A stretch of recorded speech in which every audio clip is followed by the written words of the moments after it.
كليت الفعه، كليت طوبه، كليت نسر طوبه. ايه اش ماشي عندهم اي بلاصه تسكا يا ربي زقيت. بالنسناس أول فيديو خرج به على اليوتيوب وهو كياكل الدبان، وهذه كانت هي بداية الشهرة. كل مرة كان كيفاجئ المتابعين بقدراته الخارقة، كيمشي للمقابر في الليل، كيدخل للبحر في الجوج في 3 الليل وكيبقى فيه حتى الصباح، كيمشي لهذوك القصور اللي مهجورين، كيدخل وكيبقى يغوت، كيمشي كيستحضر الجن على المباشر. وما نهضروش على الحيوانات اللي كياكلها، كلا تمساح، لفعه، فكرون، كلب تيشرب دم الحيوانات، يعني ماوكلي ديال المغرب. دائما تيقول في الفيديوهات ديالو انه ما كيخافش اي تحدي ممكن يديرو، وتيقول لهم كتبوا لي شنو بغيتوني ندير في التعليقات انا غادي ندير لكم. ما كيخاف حتى من شي حاجه، كيزيدوا يشجعوه المتابعين ديالو وهو عام زايد فيه. هاد المغامرات اللي كيدير وهاد التحديات وعدم الخوف، واش بالنسناس دار هاد الفيديوهات باش يتشهر ولا يحسن الوضعيه ديالو الماديه، ولا بالنسناس فعلا رجل خارق؟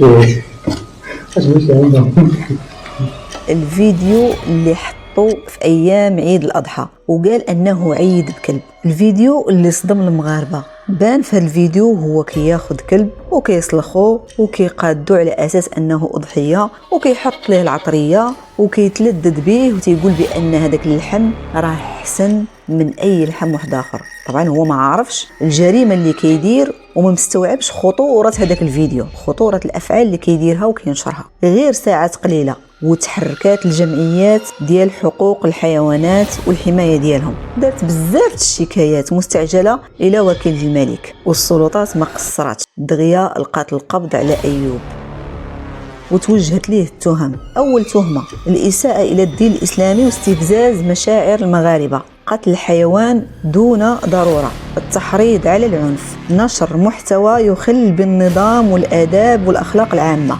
وطبعا القيامه ناضت على هذا الفيديو، هو مسح الفيديو ولكن راه الجمعيات ما بغاتش تصرت ليهم. فبحسب القانون الجنائي المغربي في فصل 267 الفقرة الخامسة اللي كيتعلق بالإساءة إلى الدين الإسلامي وارتكاب أفعال ونشر هذه الأفعال بشكل علني على المواقع التواصل الاجتماعي، هذه الجرائم اللي دار أيوب كلها عندها فصول في القانون الجنائي المغربي، فهو كيواجه عقوبات ديال 601 و 602 اللي كيتعلق بقتل الحيوانات أو بطر الأطراف، والفصل 425 و 429 اللي كيتعلق بالتحريض والتهديد وارتكاب جنايات وجنح. خرج الأب ديال أيوب كيقول أن ولده مريض نفسي وأنه كيدير شي حوايج غير طبيعيين وحتى واحد ما قادر عليه.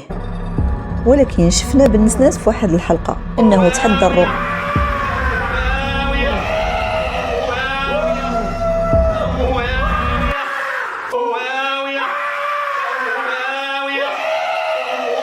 وغير بداو كيقراو عليه، وهو بدا كامل كيتعوج، وجوج ديال الرقات شدنو وما قدروش عليه. من هاد الجلسه قالوا الرقات ان ايوب مسكون من الجن ومتلبس بالجسد ديالو، وهو اللي كيخليه يدير هاد الافعال. هذاك الجن اللي ساكنه هو اللي كيخليه يدير هاد الافعال الاجراميه في حق الحيوانات وفي حق نفسه. الموضوع ديال بالنسناس فكرني في محمد فرحان الساحر اليمني، ولانه كان هو مشعوذ وورث هذيك المهنه عن ابوه، كان محتك بهذا العالم، كان دائما كيقول كيجيه حب انه يمشي للحيوانات يقتلهم، يشرب الدم ديالهم، يتبارز معاهم. هذاك الجن اللي متلبسه هو اللي كيخليه يدير هذا الشيء. ولكن ايوب ماشي مشعوذ وما كيديرش السحر، كيفاش حتى وصل لهذه المرحله؟ هو اللي قلب عليهم ودخل لبلاصتهم وعلى تردمها صافي وبدا كينعس تماكين. وحنا كنعرفوا ان الحمامات الطواليطات فهي كيكون فيها واحد النوع من الجن الخبيث. هذا الهجوم اللي تعرض ليه من العالم السفلي